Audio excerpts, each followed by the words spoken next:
Bonjour, aujourd'hui nous allons parler d'une pierre qui s'appelle la sodalite, qui est une pierre du troisième œil, donc aussi une pierre de l'intuition, comme on a vu avec le lapis lazuli.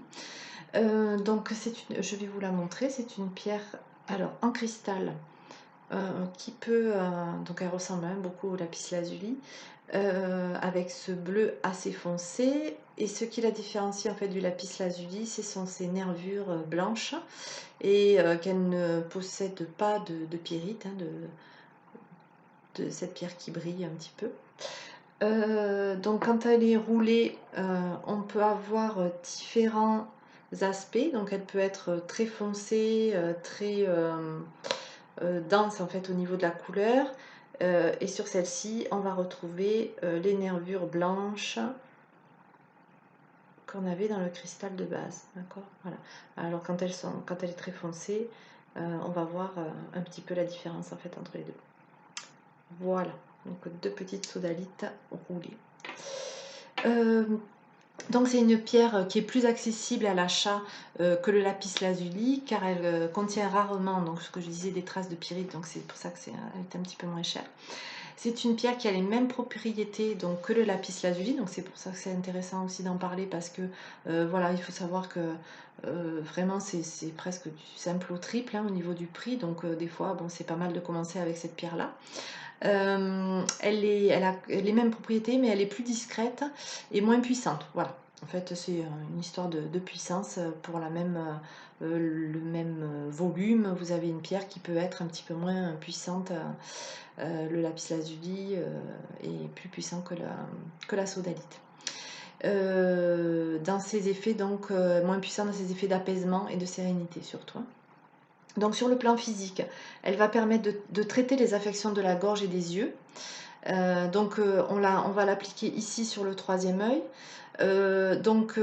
C'est pas évident dans la journée de porter une sodalite ou un lapis lazuli. Donc là, vous allez la poser le soir, par exemple, quand vous vous reposez sur le canapé ou même la nuit, parce que la sodalite, c'est une pierre que vous pouvez garder la nuit. Il faut savoir qu'une pierre agit à peu près 20 minutes. 20 minutes, c'est bien sur une personne au début, hein, pas plus, essayez. Donc voilà, vous pouvez la mettre 20 minutes à cet endroit-là parce que vous n'allez pas pouvoir la porter au plus près du chakra qu'elle concerne, c'est le mieux. Donc elle fortifie la thyroïde, donc qui se situe ici, hein, stimule le cerveau, elle est excellente pour les personnes nerveuses et hypertendues, car pour ses facultés d'apaisement. La sodalite peut nous aider à retrouver le sommeil. Donc je disais, c'est pour ça que c'est une pierre que vous pouvez utiliser aussi pour dormir. Et peut-être utiliser dans la chambre à ce titre, alors que le lapis lazuli, non. Voilà, parce qu'elle a un effet un peu plus dynamisant. Par contre, si vous avez des problèmes de sommeil, vous pouvez vous mettre une sodalite sur le front avant de vous endormir et elle vous aidera à trouver le sommeil. Après, si elle tombe dans la nuit, c'est pas grave. C'est une pierre que vous pouvez garder pour dormir. Donc sur le plan mental et émotionnel, elle va clarifier le mental. Elle confortait l'esprit de déduction aussi, donc c'est une pierre qui est assez intéressante aussi dans les études, quand on manque d'intuition ou quand par exemple on travaille et qu'on se dit oh là là j'avais la solution et je ne l'ai pas écrit, voilà. Ça c'est une pierre qui va pouvoir vraiment conforter votre intuition, conforter votre esprit de déduction. Elle va calmer ceux qui ont besoin de... Alors ça c'est un peu rigolo. Ceux qui ont besoin de se vanter en fait. Hein. Vous avez souvent des gens qui ont besoin de dire ah oui moi je suis super bon pour faire ça et machin ça.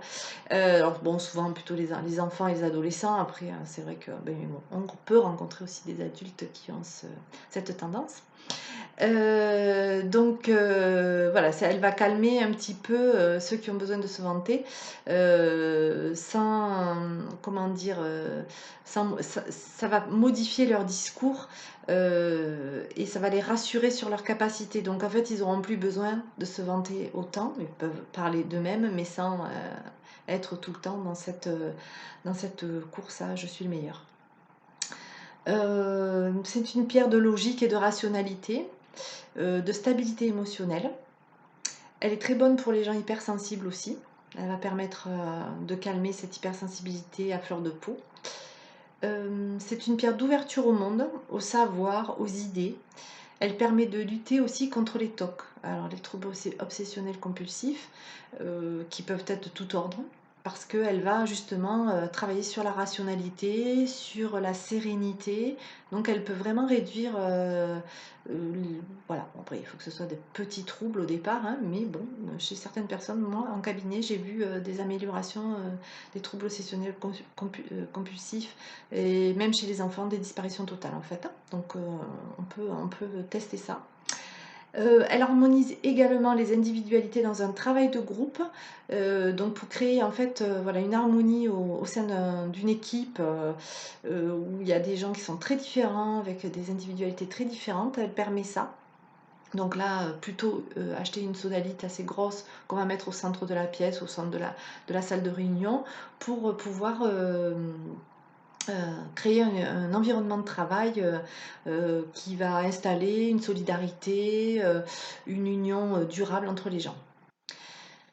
Voilà, sur le plan, spirituel, alors elle permet de préparer l'esprit à la connaissance intuitive et à l'introspection. Donc c'est une pierre de préparation, d'ouverture donc du troisième œil, un peu moins forte donc que le lapis-lazuli. Certaines personnes ne vont pas supporter le lapis-lazuli au début quand on n'a jamais ouvert cette part de soi qui est l'intuition, écouter sa petite voix intérieure, etc. La sodalite va le faire de façon plus douce, plus progressive. Voilà, donc elle peut être intéressante pour ça. Les veines blanches donc apportent plus de connaissances et de lumière, hein, par rapport, au lapis-lazuli, je vous avais dit tout à l'heure. Voilà, toutes les parties blanches, ça va apporter de la connaissance et de la lumière et pour, de la lumière pour l'esprit et les zones d'ombre agissent contre les influences négatives. Donc quand vous avez plutôt une sodalite comme je vous ai montré tout à l'heure, assez sombre avec peu de blanc, c'est plutôt une sodalite qui va agir, contre les énergies négatives et un peu avec du blanc, elle va travailler plus pour éveiller votre esprit à la lumière. Voilà, j'espère que cette vidéo vous a intéressé. N'hésitez pas à mettre des commentaires et à me liker si ça vous a intéressé. Je vous remercie. Bonne fin de journée. À demain.